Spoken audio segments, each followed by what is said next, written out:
오늘 이 시간 함께 새길 하나님의 말씀은 마가복음 12장 38절부터 44절입니다. 마가복음 12장 38절부터 44절입니다. 마가복음 12장 38절부터 44절, 우리 교독으로 읽고 마지막 절은 합독하도록 하겠습니다. 제가 먼저 읽겠습니다. 예수께서 가르치실 때에 이르시되 긴 옷을 입고 다니는 것과 시장에서 문안 받는 것과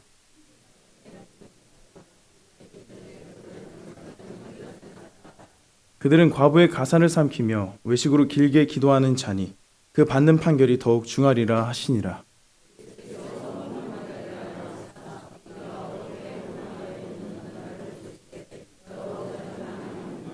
한 가난한 과부는 와서 두 렙돈 곧 한 고드란트를 넣은지라.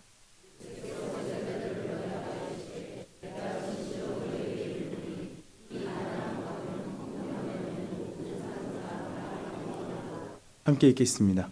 그들은 다 그 풍족한 중에서 넣었거니와 이 과부는 그 가난한 중에서 자기의 모든 소유 곧 생활비 전부를 넣었느니라 하시니라. 아멘. 오늘 우리가 함께 만난 이 성경의 본문 속에 주요 등장인물은 서기관과 한 과부입니다. 오늘 본문의 38절부터 40절까지는 서기관의 모습이 두드러지게 나오고 있고 41절부터 44절까지는 가난한 과부의 이야기로 되어 있습니다. 예수님은 이 둘의 대비를 통해서 우리에게 한 가지 가르침을 주시는데요.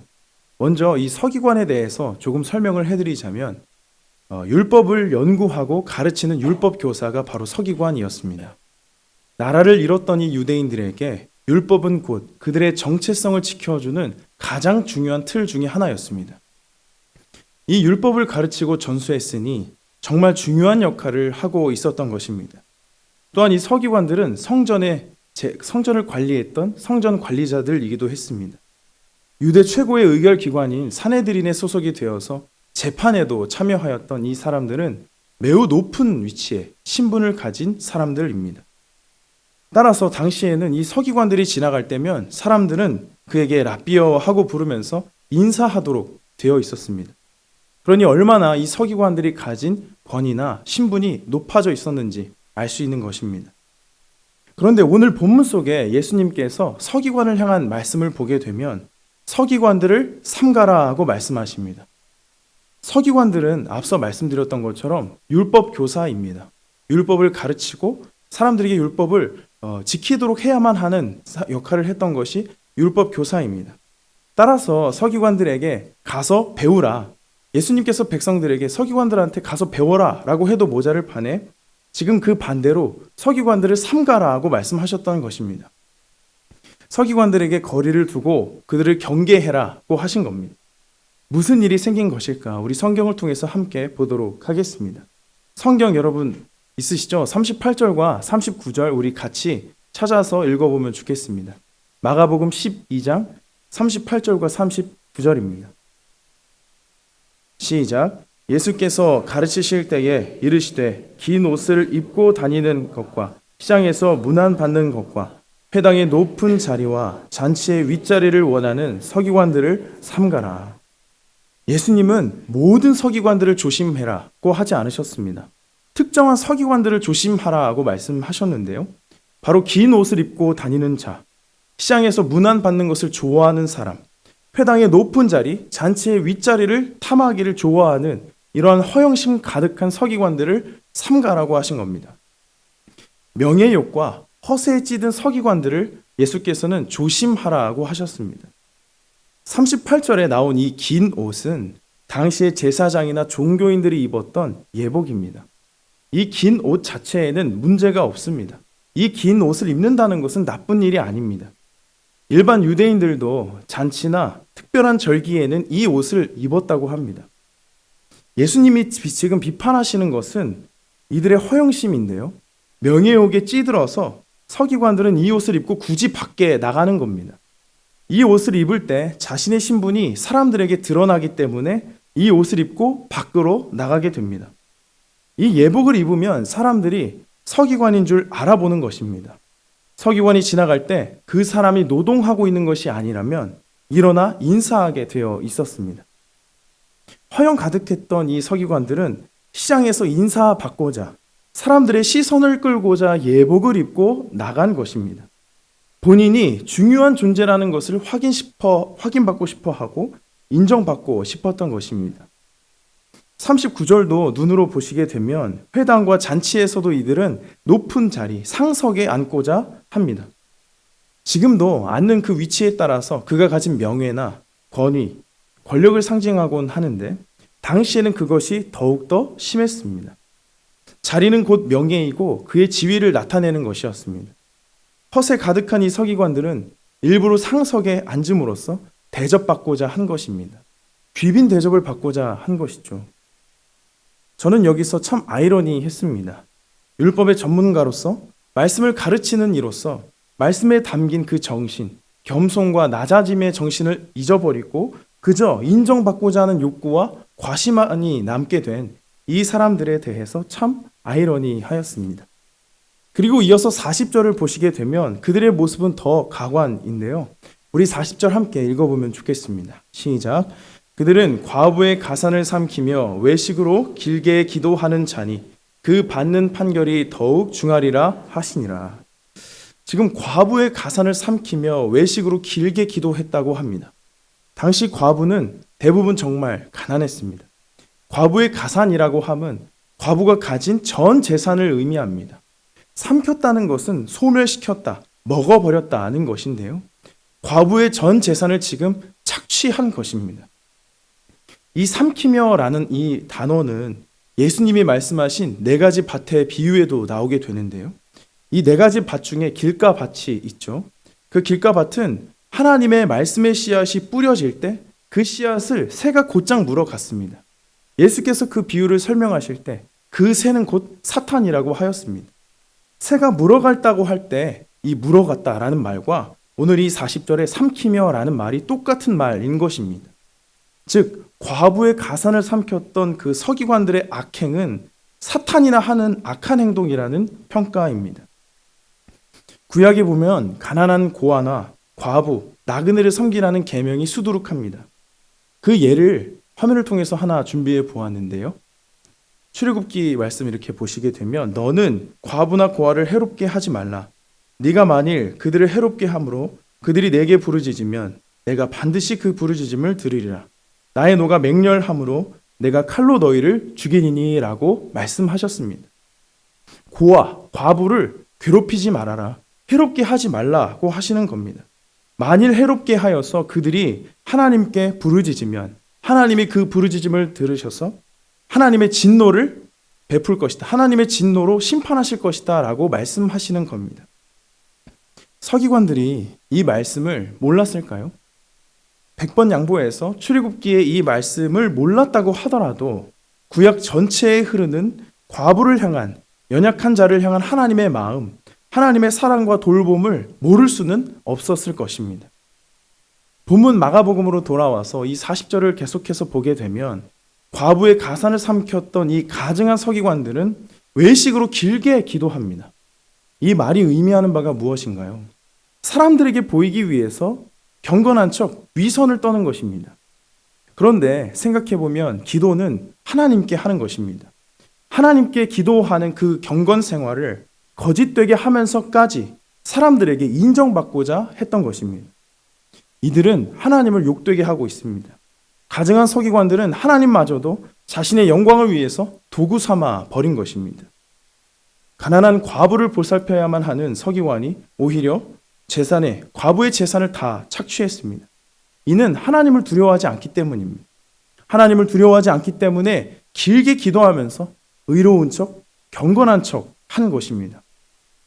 하나님을 도구로 전락시키며 하나님을 욕되게 하는 것에 대해서 전혀 거리낌이 없는 바로 이러한 서기관들을 멀리하라고 하신 겁니다. 또한 길게 기도하는 것은 과부의 재산을 착취한 그 일을 감추려고 하는 듯 보입니다. 과부를 괴롭혔다는 의심조차 아예 하지 못하도록 경건한 사람인 양 위장하는 것이죠. 40절 끝에 그들을 향한 예수님의 판결이 나오게 됩니다. 그들이 받는 판결은 무거울 것이다. 그들이 받는 심판은 무거울 것이다 라고 엄중히 말씀하고 계십니다. 이 예수님의 말씀 속에는 주님의 깊은 탄식과 안타까움, 분노가 뒤섞여 있습니다. 누구보다 경건해야 할 이 서기관들이 허영의 늪에 빠졌습니다. 하나님을 경외하지 않고 교만하게 행동합니다. 예수님은 이러한 서기관들을 삼가라고 하신 것입니다. 서기관에게 가서 배워라 라고 해도 모자랄 판인데 배우라고 하지 못하고 조심하라고 말씀하셔야만 했던 이 예수님의 마음이 어땠을까 상상해 봅니다. 얼마나 많이 탄식하며 가슴 아파하셨을까 생각해 보게 되는 것이죠. 저는 이 본문을 보게 되면서 거짓 경건과 가짜 신앙인이었던 이 서기관의 모습이 과연 내 안에는 없는가 질문하게 되었습니다. 서기관이라는 신분이 하나님을 향한 참 경건, 참 신앙을 책임져 주지 않았습니다. 마찬가지로 우리가 가진 직분이 참 경건, 참 신앙을 책임져 주지 않는다는 것을 기억해 봅니다. 목사라는 타이틀을 포함한 그 어떠한 직분도 그 신앙을 전부 말해주지 않습니다. 가증한 서기관들은 하나님 앞에 길게 기도합니다. 사람들은 그들을 보면서 칭찬했을 것이고 놀라워했을 것입니다. 사람들 앞에 이 서기관들은 인정받았을 것입니다. 그러나 사람의 눈은 속이기가 쉽습니다. 사람들에게 인정받았다고 해서 참 경건, 참 신앙인이라고는 할 수 없는 것입니다. 직분이 주는 거룩한 부담이나 사명과 책임을 무시하는 말이 아닙니다. 직분을 통해서 사명감은 보다 고취되고 강화됨은 분명합니다. 그러나 그 직분이라는 타이틀 자체가 봉사와 같은 어떤 행위들 자체가 우리를 선한 길로 인도하는 것은 아닙니다. 가능성을 높여줄 뿐입니다. 훨씬 중요한 것은 바로 내 마음입니다. 나의 내면 깊숙한 곳에 있는 주님을 향한 마음이 훨씬 더 중요하다는 것을 모르시는 분은 아마 안 계실 것입니다. 우리를 성도로 부르신 주님, 직분으로 부르신 주님께 매달려 있는 참된 경건 생활이 우리를 참 신앙인으로 인도합니다. 하나님 앞에서의 진실한 예배, 진실한 삶이 우리를 참 경건으로 인도하는 것입니다. 오늘 이 자리에서 이 시간에 우리는 어떻게 예배하고 있습니까? 일주일 동안 우리는 주님 앞에 어떻게 예배하며 지내셨습니까? 우리는 모두 예수 그리스도의 제자입니다. 예수님을 따라가는 사람들입니다. 세상은 우리를 보면서 하나님의 나라를 느끼고 세상은 우리를 보면서 주님의 사랑을 경험하게 됩니다. 주님을 따르는 교회 공동체는 예수께서 말씀하시기를 이 세상의 소금과 빛이라 하셨습니다. 세상의 소금과 빛인 우리 제자의 사명은 주님께 진실하게 나아가는 믿음으로부터 시작됩니다. 주님을 향한 진실한 마음이 우리를 참 신앙인, 참된 경건으로 인도하는 것입니다. 이제 성경을 보면 41절부터 44절까지로는 진실한 마음으로 하나님께 다가갔던 한 여인의 이야기가 나오게 됩니다. 그 여인은 가난한 과부였습니다. 41절 우리 함께 읽어보면 좋겠는데요. 41절입니다. 시작. 예수께서 헌금함을 대하여 앉으사 무리가 어떻게 헌금함에 돈 넣는가를 보실세. 여러 부자는 많이 넣는데. 예수께서 헌금함 쪽에 앉으셨습니다. 이 앉으심에도 의미가 있는데요. 구약 성경에 보면 앉는 행위는 재판 때나 혹은 가르칠 때의 자세입니다. 어떤 권위자가 무언가를 지켜보고 판단 내릴 때 이렇게 앉아 있었는데 예수님이 지금 성전의 헌금함 맞은편에 앉아 계십니다. 무언가 가르치고자 앉으신 것입니다. 그리고 사람들이 헌금함에 돈 넣는 것을 관찰하시는데요. 학자들은 이 헌금함을 여인의 뜰에 위치한 13개의 헌금함 중에 하나라고 추측하고 있습니다. 이 13개의 헌금함은 모두가 성전 유지용으로 사용되었거든요. 지금 보면은 여러 명의 부자는 많이 넣습니다. 그리고 나서 42절에 한 과부가 나오게 되는데 우리 42절도 함께 읽어보면 좋겠습니다.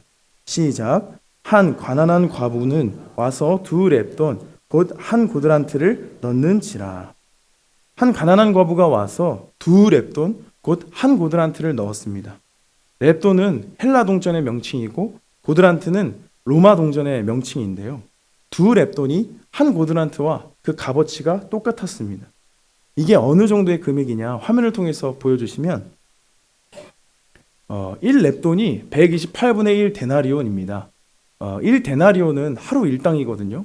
이 하루 일당을 10만 원으로 놓고 계산을 해보면 1렙돈은 780원 정도, 2렙돈은 1560원 정도가 됩니다. 이 두 렙돈을 가지고는 곡식가루 한 줌을 살 수 있었고 이것은 당시 한 끼 식사 정도의 분이 됩니다. 예수님은 가난한 과부가 넣었던 이 두 렙돈을 주목하고 계십니다. 그러면서 이 모습을 보신 예수께서는 제자들을 불러서 이렇게 말씀하시는데요. 우리 43절입니다. 제가 읽어드리도록 하겠습니다. 예수께서 제자들을 불러다가 이르시되 내가 진실로 너희에게 이르노니 이 가난한 과부는 헌금함에 넣는 모든 사람보다 많이 넣었도다. 이 가난한 과부가 헌금함에 넣은 모든 사람보다 많이 넣었다고 평가하십니다. 그러면서 그렇게 말씀하신 이유가 우리 44절에 나오게 되는데요. 우리 44절은 함께 읽어보면 좋겠습니다. 시작. 그들은 다 그 풍족한 중에서 넣었거니와 이 과부는 그 가난한 중에서 자기의 모든 소유 곧 생활비 전부를 넣었느니라 하시니라. 다른 사람들은 풍족한 중에서 넣었다. 그런데 이 가난한 과부는 자기의 모든 소유 곧 생활비 전부를 넣었으니 모든 사람보다 많이 넣은 것이다 라고 말씀하십니다. 예수님은 액수가 아닌 그녀의 마음을 보셨습니다. 액수는 분명히 여러 명의 부자들이 훨씬 더 많이 넣었을 것입니다. 예수께서는 액수의 크고 작음이 중요하지 않으셨습니다. 하나님은 부족이 없으신 분입니다. 하나님은 돈이 필요 없으십니다. 이미 하나님은 그분으로 충만하시고 충분하십니다. 따라서 예수께서는 지금 헌금의 액수 때문에 칭찬하신 것이 아닙니다. 헌금의 양 때문이 아닙니다. 헌금으로 표현된 그녀의 마음을 보신 겁니다. 가난한 과부의 두 렙돈, 곧 한 고드란트는 그녀의 진실한 마음입니다. 가난한 과부는 당시에 무시받았던 사람입니다. 동정의 대상이었습니다. 유대 사회에서 가난은 곧 하나님의 벌로 여겨졌습니다. 하나님께 무언가 잘못해서 가난해졌다고 여겨졌던 것입니다. 과부가 된 것도 비슷합니다. 하나님께 무언가 잘못해서 벌받은 것으로 생각되었습니다. 우리도 팔자가 세다라는 말이 있죠. 하늘이 정해준 자신의 팔자가 기구하다고 한탄하는 말입니다. 전생에 무슨 죄를 지어서라는 말도 있습니다. 뭔가 잘못을 저질렀기 때문에 하늘로부터 벌을 받았다고 생각하는 것에서 나온 말입니다. 유대 사회도 비슷했던 것입니다. 하나님께 무언가 잘못해서 과부가 되었고 하나님께 무언가 잘못해서 본인이 기구한 운명에 처해졌다고 생각했을 것입니다. 과부는 수입이 없습니다. 과부는 스스로의 힘으로 생존이 불가능한 존재였습니다. 당시 과부는 찢어지는 가난 속에서 하나님께 나온 것입니다. 하나님을 등지지 않고 하나님께 예배하러 성전에 온 것입니다. 어쩌면 그녀의 삶에는 하나님만이 남아있을지 모르겠습니다. 자신의 힘으로는 해결할 수 없는 상황과 그 처절한 문제 앞에서 그녀는 헌금을 드립니다. 헌금은 무엇을 고백하는 것인가요? 하나님이 내 삶의 주인임을 고백하고 감사하는 것이 헌금입니다. 헌금은 내 삶을 이끄시는 그 하나님을 향한 감사의 고백과 찬양의 고백의 다양한 방법 중에 하나입니다. 여기서 중요한 것은 헌금에 담긴 그녀의 마음입니다. 헌금의 액수나 헌금의 중요성에 대해서 설교하라는 것이 아닙니다. 이 가난한 과부의 마음을 보셨던 예수님에 대해서, 하나님에 대해서 말씀드리고 있는 것입니다. 예수님은 헌금에 담긴 그녀의 마음을 보셨습니다. 예수님은 하나님께 진실하게 나아가는 그녀의 걸음을 보신 것입니다.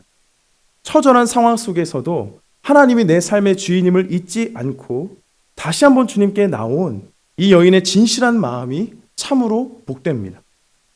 우리 화면을 통해서 마태복음의 유명한 구절이죠. 함께 읽어보면 좋겠는데요. 읽어보겠습니다. 시작. 심령이 가난한 자는 복이 나니 천국이 그들의 것이미요. 아멘. 이 가난한 과부가 심령이 가난한 사람입니다. 이 본문에서 심령이 가난하다라는 뜻은 하나님만을 간절히 바라다는 뜻입니다. 하나님 외에는 희망이 없어서 하나님만을 간절히 바라는 사람이 곧 심령이 가난한 사람입니다. 이 가난한 과부는 바로 심령이 가난한 사람이었습니다. 사람들의 시선에서 그녀는 분명히 보잘것없는 존재였습니다. 그녀를 알던 사람들은 성전에 나온 그녀를 보면서 눈총을 주었을지도 모르겠습니다. 달랑 두 렙돈 헌금하려고 나왔냐면서 그녀에게 혀를 차며 절레절레 고개를 저었을지도 모르겠습니다. 그러나 그녀는 다시 하나님께 나왔습니다. 심령이 가난하여서 하나님만을 바랐던 여인이었던 것입니다. 두 렙돈이라는 자신의 온 정성과 힘을 다해서 하나님께 나왔습니다. 하나님께 무언가 잘못해서 이렇게 되었나 하는 생각이 휩싸여 있었을 수도 있고 자신의 처지를 비관하면서 주님 앞에 나와 있을 수도 있습니다. 어떤 생각이 되었건 그녀는 오직 하나님께 소망을 두면서 하나님께 나온 것입니다. 하나님이 자신의 삶의 주인임을 알았기 때문에 다시 성전으로 온 마음과 온 정성을 다해 나온 것입니다. 그녀의 그러한 진실한 마음이 바로 두 렙돈 한 고들한테 담겨 있습니다. 하나님 앞에 전심으로 나온 심령이 가난한 그녀에게 하나님만을 바라고 나온 이 사람에게 하나님 나라가 이루어질 것이다 라고 예수님 약속하십니다. 하나님께 벌받아서 그렇게 되었다 라고 여겼던 사람들의 판단과 생각은 다 틀렸습니다. 진실한 마음으로 주님 앞에 서 있는 그녀는 진정 복 있는 사람입니다. 가난한 과부는 앞서 살펴본 서기관과 극명히 대조됩니다. 38절부터 이 44절은 그래서 과부라는 열쇠말 키워드로 쭉 이어지고 있는 것입니다. 예복을 입고 여기저기를 다니면서 인사받기를 좋아했던 서기관, 가난한 과부와는 비교할 수 없을 정도의 높은 위치와 신분을 가졌던 이 사람들은 오로지 상석에만 앉고자 합니다. 율법을 가르치고 지켜야 할 이 서기관들은 과부를 돌보라 하셨던 예수님의 그 말씀, 하나님의 그 말씀은 까맣게 잊은 채, 그 율법의 엄중함은 잊은 채 오히려 그들의 재산을 삼켜버렸습니다. 하나님을 경외하지 않은 이 서기관들은 하나님을 도구 삼아 길게 기도하면서 자신의 명예를 드높이고자 합니다. 하나님의 심판이 있음을 기억하지 않고 거짓 경건과 거짓 신앙으로 살았던 것입니다. 반면에 과부는 주님을 붙잡았습니다. 가난도 모자라서 과부까지 된 자신의 현실 앞에 그 막막함 속에서 다시 주님을 바라보러 성전에 나왔습니다. 예수님은 금액 때문에 칭찬하신 것이 아닙니다. 위선과 허영이 아니라 하나님을 향한 진실한 마음으로 나왔던 한 가난한 과부의 진정성, 진심 어린 그 마음을 기뻐하시면서 가르쳐 주시는 겁니다. 예수님은 제자들을 불러놓고 가난한 과부, 그 보잘것없어 보였던 사람, 그 사람의 진실한 믿음을 배우라고 하십니다. 제자들은 예수님의 말씀 앞에 아마도 적잖게 당황했을 것입니다. 서기관을 삼가고 가난한 과부에게 배우라니 참으로 놀랐을 것입니다. 예수님은 우리에게도 말씀하십니다. 사람들의 시선에 아랑곳하지 않고 주님만을 바라며 나왔던 이 한 여인의 진실한 믿음을 배우라고 가르쳐 주시는 겁니다. 기쁘나 슬프나 상황이 좋으나 어려우나 주님을 향해 나아가는 진실한 마음, 그 마음을 품으라고 가르쳐 주십니다. 하나님을 향해 예배한다는 것, 하나님을 향해 나아간다는 것은 무엇을 뜻하는 것일까 질문하게 됩니다. 진정한 주일 성수가 어떤 의미일까? 진짜 예배한다는 것은 무엇일까? 두 렙돈 곧 한 고들한테 담긴 이 여인의 진실한 마음을 품는 것이 아닐까라고 생각해 봅니다. 사랑하면 더 가까이 가고 싶고 더 오래 함께하고 싶어지는 법입니다. 더 나아가 그 혹은 그녀와 하나가 되고 싶고 닮아가고 싶습니다. 사랑하면 함께 오래 붙어 있어도 지루할 틈이 없습니다. 간혹 떨어져 있더라도 금세 만나고 싶어서 기다려지게 되는 법입니다.